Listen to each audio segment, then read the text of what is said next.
Assalamualaikum warahmatullahi wabarakatuh. Perkenalkan, nama saya Lujeng Aisyah Rahma dengan NIM 2004 236 dari Pendidikan Akuntansi kelas 1A. Di video kali ini saya akan menjelaskan tentang hubungan atau keterkaitan antara pendidikan Pancasila dengan program studi saya, yaitu Pendidikan Akuntansi.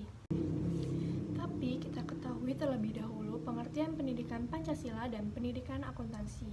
Pendidikan Pancasila merupakan pendidikan mengenai Pancasila sebagai dasar negara Indonesia yang diberikan guna menanamkan nilai-nilai luhur kepada generasi muda Indonesia supaya tercapai atau para pemuda Indonesia memiliki karakter atau watak Pancasila di dalam dirinya. Sedangkan pendidikan akuntansi merupakan suatu profesi akuntansi yang bertugas memberikan jasa pelayanan dalam bidang pendidikan akuntansi melalui lembaga-lembaga pendidikan yang ada guna mewujudkan seorang akuntan yang terampil dan profesional.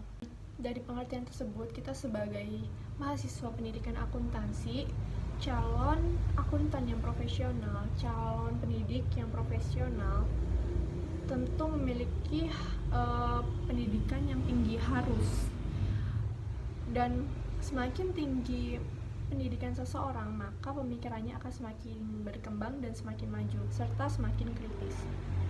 Namun, tanpa dibarengi dengan adanya jiwa atau karakter atau watak Pancasila di dalam diri seseorang, maka seseorang tersebut menjalankan profesinya akan melenceng dari nilai-nilai atau aturan yang ada di Indonesia. Kita sebagai mahasiswa pendidikan akuntansi yang profesinya dipandang kebanyakan masyarakat adalah tidak jauh-jauh dari keuangan, dan tentunya yang akan membantu berjalannya perekonomian suatu bangsa.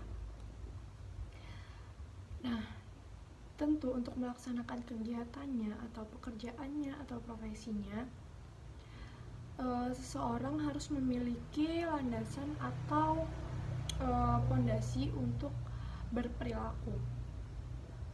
Di sini saya akan menjelaskan keterkaitannya dengan 5 sila yang terkandung dalam Pancasila. Sila yang pertama yaitu ketuhanan yang Maha Esa.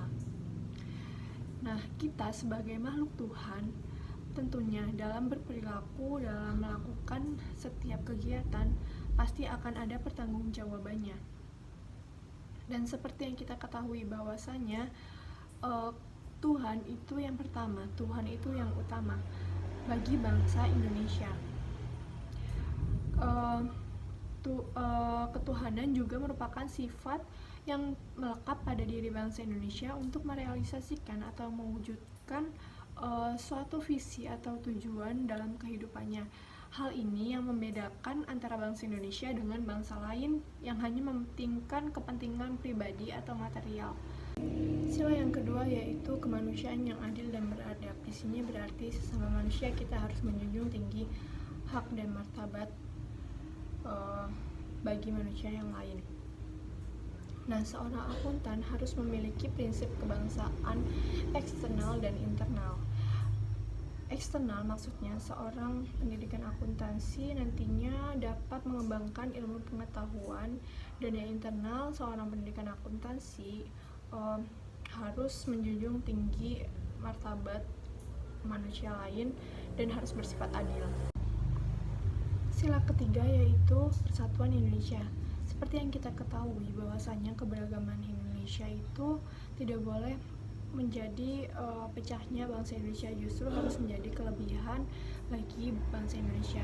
Dan kita sebagai calon profesi pendidikan akuntansi tentu tidak boleh membeda-bedakan dan merasa bahwasanya profesi A lebih baik daripada profesi B, dan bahwasanya pula seseorang diciptakan itu untuk saling melengkapi, untuk saling membantu.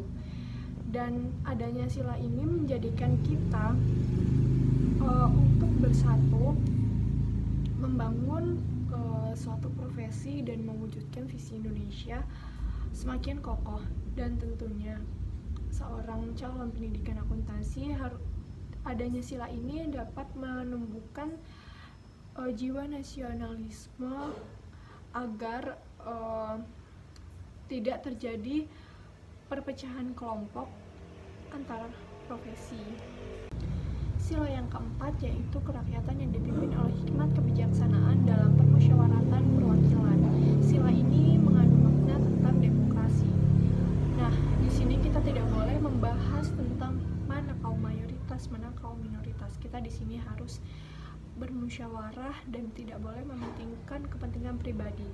Jadi, seorang calon profesi akuntan tidak boleh mementingkan keuangan pribadi, atau misalnya sebagai pemegang saham kita mementingkan bahwasanya mereka sebagai klien kita tidak boleh. Dan kita sebagai mahasiswa pendidikan akuntansi dalam pembelajarannya tentu harus memikirkan bagaimana kita nantinya akan menyejahterakan bangsa Indonesia.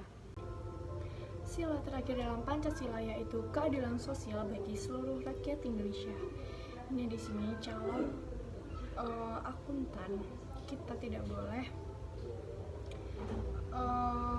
berlaku tidak adil. Kita harus adil untuk mewujudkan cita-cita bangsa Indonesia, dan kita sebagai makhluk sosial yang tidak bisa hidup sendiri dan harus berdampingan dengan orang lain, maka tentu kita harus bersifat adil dan saling membantu untuk mewujudkan suatu profesi yang profesional dan terampil. Nah, demikianlah materi hubungan atau keterkaitan antara pendidikan Pancasila dengan pendidikan akuntansi yang dapat saya berikan dan dapat saya jelaskan. Semoga apa yang saya jelaskan dapat bermanfaat bagi kita semua, dan mohon maaf bila ada kesalahan dalam pengucapan atau kata-kata. Saya akhiri, wassalamualaikum warahmatullahi wabarakatuh.